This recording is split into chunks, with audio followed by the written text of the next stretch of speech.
Are you awake? I thought I heard you get up. Yeah, I'm awake. Sorry, I just can't sleep.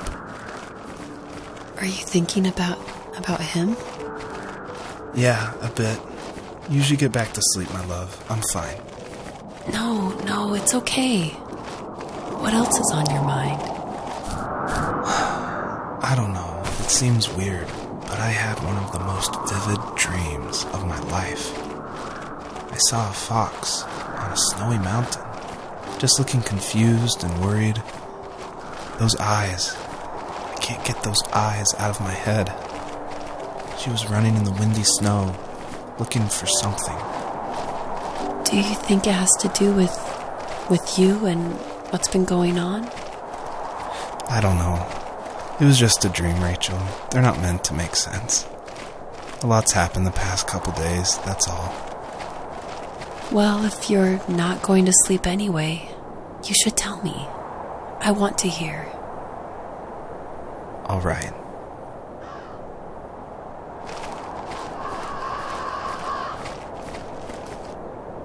So, not far from her home, she followed that path to something unexpected.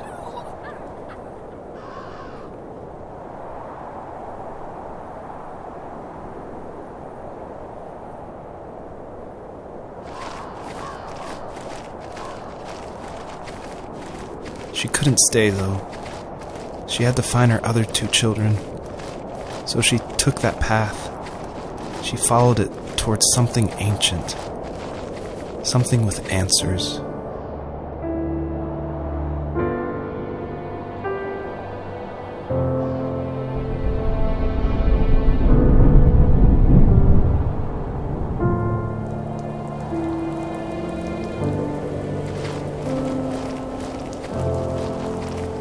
The fox looked high and low, searching for any sign of her cubs. Points of light showed the way to this ancient tree. It was as if each one had a story to tell, all their own. The land was trying to tell my story, too. I felt like I was right behind her the whole time.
As a kid, did you ever do show and tell in your class?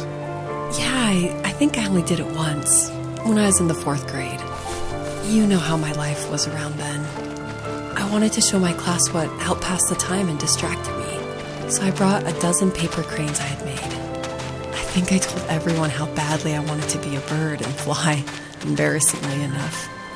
Don't be embarrassed. Every kid wants to fly. For me, it was another toy from my dad, a wooden boat. I remember guarding it so carefully in my hands as I walked into class. When I sat down, a group of boys immediately made fun of it. They asked which trash can I found it in, or why an ugly log was my favorite toy. When I got up, I didn't even want to tell them my dad had carved it. I said it was a joke gift my friend had given me. Kids can be so cruel. Some of them are. I shouldn't have let them get to me, but it did. It's amazing we bounced back at all.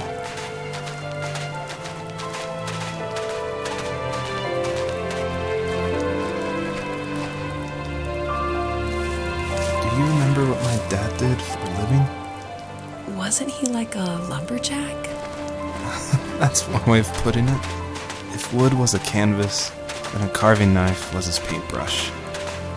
Even after working a 50-hour week, even after his hands were more splinters than skin, he would bring home the nicest piece of Alaskan weeping cedar and make me toys. That wooden train was the first toy I can remember, and I loved it. I just knew from a young age I was going to be a lumberjack, like my father.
Usually those kids would leave me alone, but somehow they could tell I was different.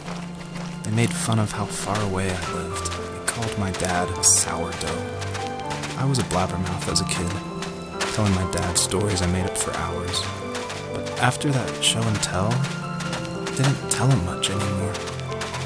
He didn't know exactly what was wrong, but his best guess was that the toys he carved weren't cool enough. He carved me a tank and tried to tell me what it was like to be in a real tank as a serviceman. I didn't know your dad was in the military. Yeah, in the army. The sad thing is that I'd pretty much forgotten until just now. There's so much I still don't know about him. I'm sorry. He knows how much you love him. You're going to see him again soon and have some closure, I'm sure.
The older I got, the more I withdrew.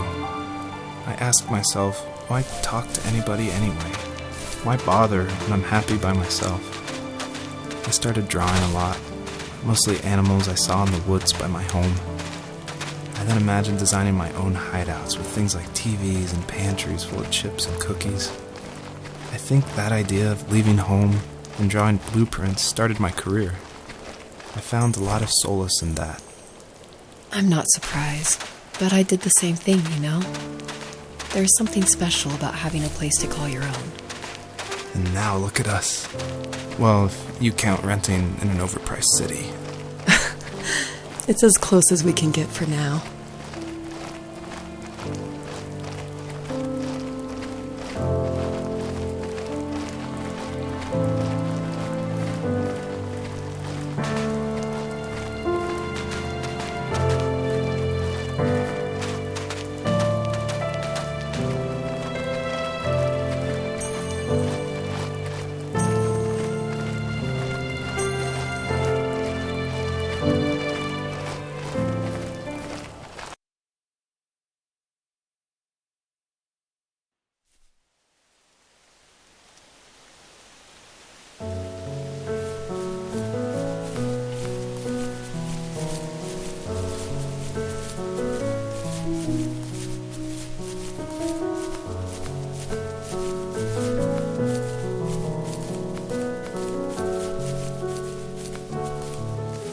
My teenage years were full of sketching, angst, and trouble. I wasn't popular or unpopular. Maybe just forgettable. I guess that gave me a sense of freedom, so I hung out with crazy kids, doing crazy things, even though I mostly just watched the chaos ensue. We did it all. Put fireworks in mailboxes, hide roadkill in people's garages, break windows of the barber shop in Anchorage. My dad was furious, but he was so busy working he couldn't do much to stop me from going out. I think being an adult means there's no one to stop you making hard decisions. He had to make a living, and he couldn't be in two places at once. Yeah, I realize that now. But at the time, I was sure he was more interested in growing his business than what was going on with me. He was working another late night, and my friends were over, saying how bored they were and how they had come all the way out to my house for nothing. One of them mentioned how that old, ugly beyond belief truck was still in the garage, and how we should take it for a spin. I was only 15, so I kind of fought it for a while. The next thing I knew, we were careening around the mountain path, rocks spitting onto the sides of the cliff, while my dad's cringeworthy bluegrass blared out the speakers. I drove while my friends were in the back of that yellow and purple truck, throwing beer bottles and trash at anything remotely interesting. Felt like I was soaring in the air with borrowed wings. But all good things have endings. A cop outside of Eagle River pulled us over after he saw us in a bottle rocket into someone's yard. What followed was a long night of talking to disappointed adults and feeling smaller than ever.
After he drove me home from the police station, I blew up at him, saying how I never wanted to be like him, how I was going to be someone and leave that hick icebox for good. He just looked forward at the road with tired eyes. I took out that bluegrass tape from the cassette deck and chucked it out the window. In my sage teenage wisdom, I thought I had proved the ultimate point. But my dad had a different idea. He slammed the brakes, slowly bowed his head while gripping the steering wheel, and finally looked at me. All he said, like it was a polite request, was, "Make this right." I sat there in silence, fuming, but I eventually got out and combed every square inch of the woods, muttering profanity after profanity. I found it 30 minutes later, near a small waterfall off the road. I went back to the truck, put the wet tape back in, and sure enough it worked. We didn't speak another word to each other the rest of the night. Wow, I knew you were a crazy teenager, but... It's hard to believe, isn't it? It surprises me too. It's like I didn't really know who that kid was back then. I bet my dad thought the same thing over and over. It's almost like he was saying, "Make this right," to himself, more than to me.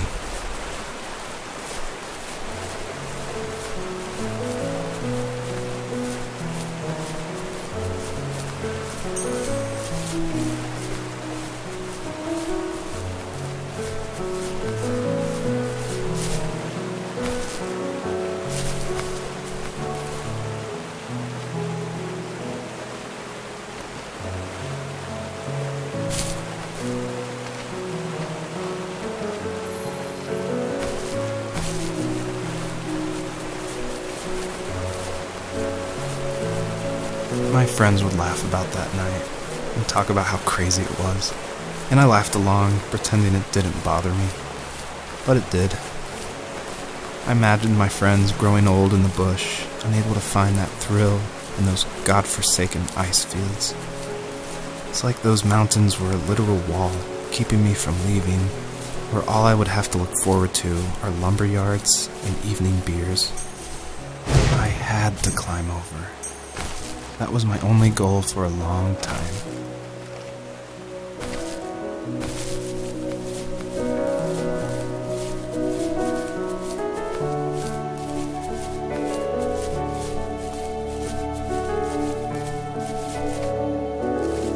If there was some way I could take my love of drawing and turn it into a way of escape, nothing would make me happier.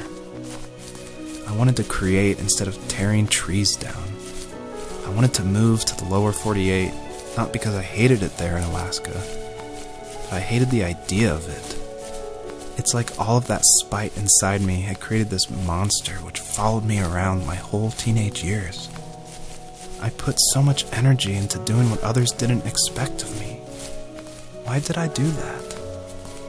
There's one fact you're forgetting, though. If you didn't have that fire in you, we probably would have never met. You're absolutely right. Maybe the destination is all that matters in the end. But then why am I awake? Why am I seeing this fox go on her journey? And why can't I stop thinking about my dad?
most distant, at the times when I detested him the most, he kept reaching out.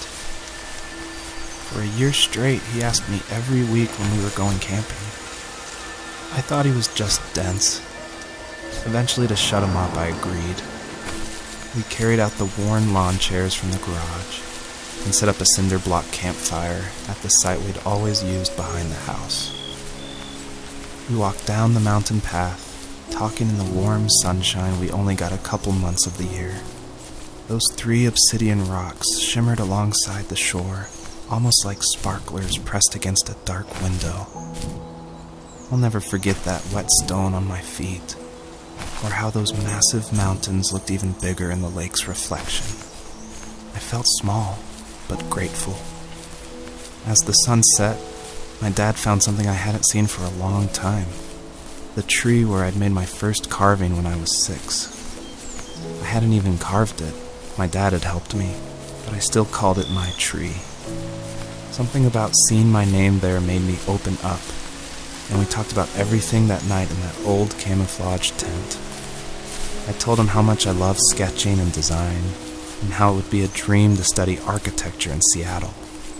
I told him how I didn't get along with my friends much anymore, but that I didn't mind being alone. He told me he was there for me, and he joked that if all he had to do was write my name on a tree to finally get me to talk, he would have left me carved logs with novels on them in front of my room every morning. I don't know why it took me that long to realize it, but it was then I knew how much he had sacrificed for me.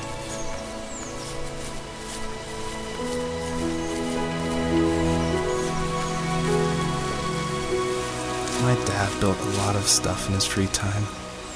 If he wasn't watching fly fishing or reading Tom Clancy novels, he was carving something.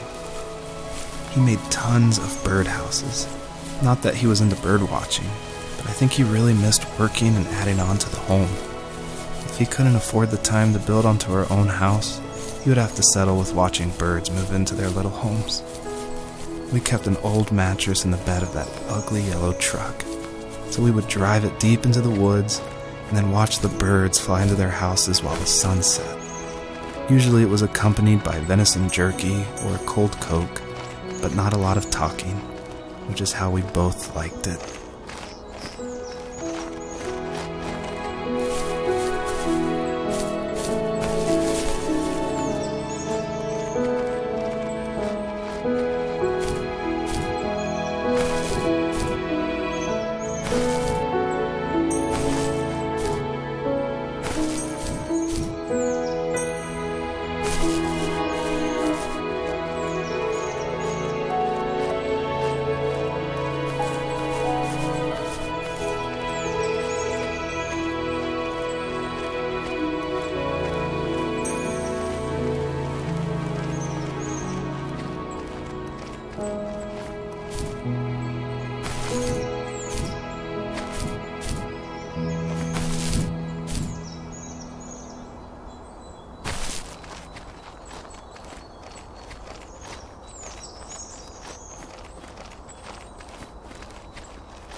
perpetrator stood nearby, unfazed, like nothing was wrong.